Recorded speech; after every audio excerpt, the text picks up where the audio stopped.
held up by long steel poles covered in frost near their tops. A long bar made entirely out of ice lines one wall with stools carved from chunks of wood before it. At the far end of the bar, we order 2 hot ciders and then find an empty table in a corner. Music blares over the sound system while a few people dance drunkenly in the center of the tent. The steam from our drinks rises and intermingles with our breath, creating a light haze in the cold air.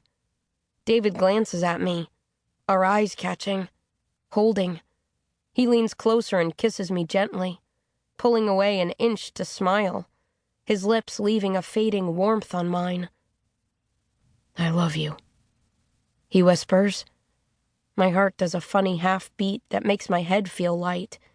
I try to form something resembling words, but my mouth won't cooperate. "You don't have to say it back," he says, still smiling. "I just wanted you to know." The moment comes apart in a flurry of familiar voices. 2 other couples call to us from across the room and join our table, everyone crowding in. David and I scoot closer together to accommodate the new arrivals. I wonder if he can feel my heartbeat thundering through the layers of our clothes. I can't follow the thread of the conversation as our friends start to chatter. Can't concentrate enough to add anything either. "I love you." 3 words, and everything has changed again. "Londyn, Earth to London." Renee's pretty face materializes in front of me, and I realize I've been drifting, not listening to anything being said. "Sorry, what?" I ask, shaking free of my thoughts. Renee laughs. "What a space case. How do you put up with her, David?" "It's a challenge, but I'm dedicated," he says. I dig one elbow into his side, and he pulls a face. "I said, do you guys want to swing by my house on the way home? Having a little get-together in the basement.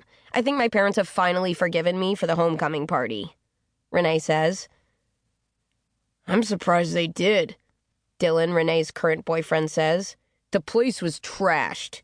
"You were trashed," Renee says, not unkindly. "Look who's talking," Dylan counters. David throws me a questioning look. I shake my head and say, "Not tonight. I'm kind of tired." "That's code speak for they want some alone time," Peter says, dodging his girlfriend Christine's playful swat.